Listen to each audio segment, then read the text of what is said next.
B with Be More Bouillon, turning dreams into destinations, one face, one body, and one hard time at a time. And unfortunately, last week, I did not do well. So on the scale, it did not budge. It didn't go up or down, but I did not do well with my food because of some socialization and me making bad choices around others. And also, it appears I did not plan my meals very well this week that just passed week 11. So for the last 2 weeks, I've been going over my calories. So it's time to bring it back in. And I have planned my meals out until Wednesday. So Monday, Tuesday, Wednesday is done. That is one of the things that I saw I wasn't doing well on, was planning my meals in advance. Also, one thing that got me off track was that I had a template food plan. And I followed that template food plan until here recently, I think the last 2 weeks, I changed it. And when I changed the plan, I got more calories in there. And so I found a way to bring it back in, have 2 protein shakes a day and 2 meals. So the next couple of days, I'm just having 2 kind of large meals. But I realized that I was forgetting my protein shake. So come Wednesday, I will have my protein shake, at least one of them. And just playing around with my dinner, because my breakfast is going to be the same all this week. And my dinners are changing. So I have to be very mindful of what I am doing. So like I stated before, I lost nothing. I gained nothing. And I just have to get on point, man. So other than that, so lately I've been feeling very hungry. I don't think the Wegovy or the Phenamine is working anymore. I don't know what else to do about that. I have increased my water though, and done all of that.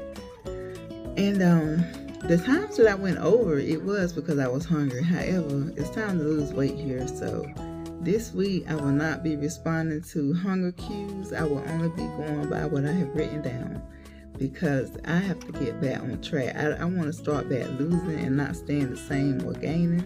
So I'm really looking forward to weighing this upcoming week, because I do have my fluid pills. We'll see how much of that 7 pounds was water, and we will move forward.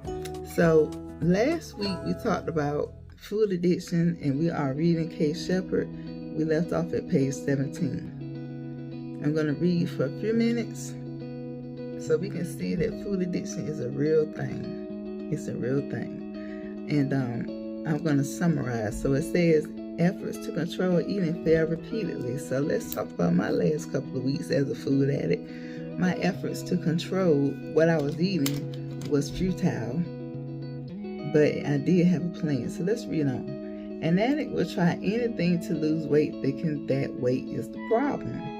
Exercising to a point of exhaustion, trying every new diet, fasting to the point of starvation. Always believing that this time the magic way out of the pain has been discovered.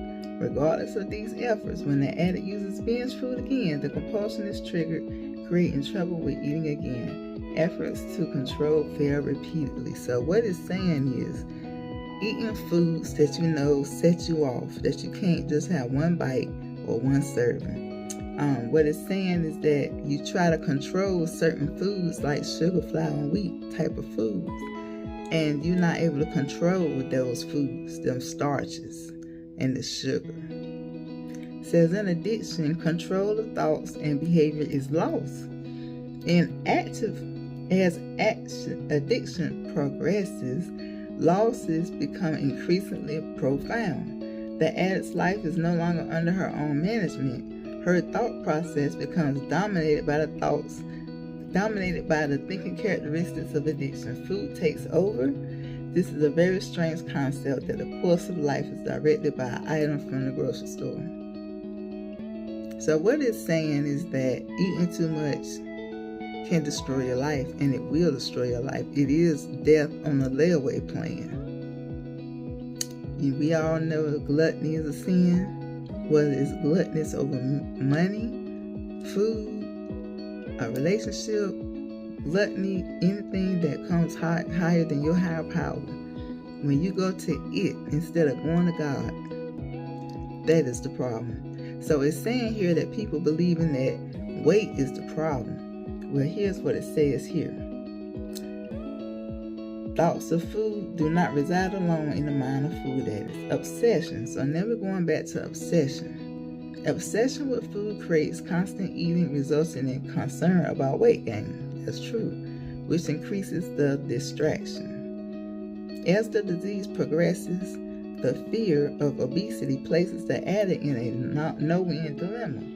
The addiction condemns one to eat, acting in direct opposition to the desire to be slim and attractive. This discrepancy between the obsession with slimness and compulsion to eat results in crazy ways of dealing with this problem. Lacking information about the disease of food addiction, the victim begins to seek answers wherever a person, program, or system which promises a slender image can be located. So, the fact of having to go on multiple diets, because that means that you lost it and you regained it. The yo-yo, it's insane. And we don't have to live that way anymore. So lastly, I'm going to read this last paragraph, and we're going to move forward to next week. So it says, food addicts try all methods within their means to find the magic way out of the suffering. Over the years, efforts to control weight and eating fail repeatedly. With each new idea for weight control, hopes soar.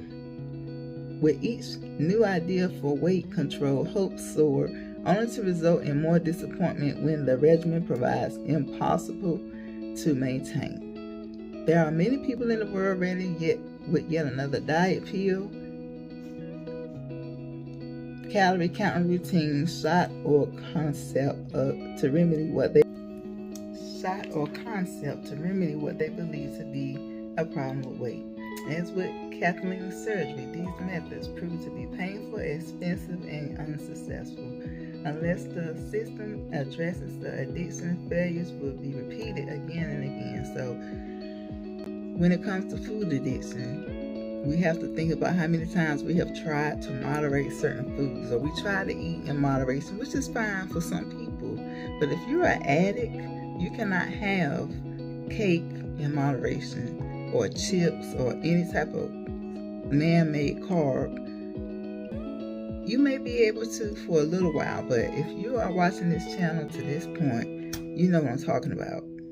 Okay, so there are certain things that you may not be able to have. And like I said, some people can moderate. Some people can drink alcohol too, and some people can't. So there's that. But anyway, people, like and subscribe, share if you know somebody is going through something. We left off here on page 18 with Food Addiction The Body Knows by Kay Shepherd. Next week, I want to be telling you guys how good I did. I'm going to watch my videos all throughout the week when I get hungry and see if I'm motivating my own self. From what I have seen, I do feel to have motivated myself. So I'm going to keep going, and I'm going to continue to be accountable for what I'm doing, what I'm eating, how I'm coping. That's the most important thing, because life is going to hurt you sometimes, and it's going to be happy sometimes. Like, I was happy when I was socializing with my friends, and then I went and ate that ice cream. But that's just not the way to celebrate socialization with others. And I have to learn that in this society, we celebrate everything with food, and it's just not a way I'm going to be able to celebrate. So, like, subscribe, share, whatever. This is my journey to lose 300 pounds, and it's going to be rough, as it is right now. It's rough. At one point, it was easy. I was losing every week because I had my format, I had my routine. Then I started messing with it because nobody want to eat the same thing over and over again, so it's okay. I just have to be mindful when I make my changes and really put some thought into it, and it'll be fine. So that is all I have for this week, people. I hope you enjoyed, and I hope something I said was motivational to you on your own journey. Till next week, bye-bye. Oh yes, don't forget, we are turning dreams into destinations together, a face, a body, and a hard time at a time. And I will defeat this hard time. I will overcome. And I will prove it next week. I will talk to you then. Bye.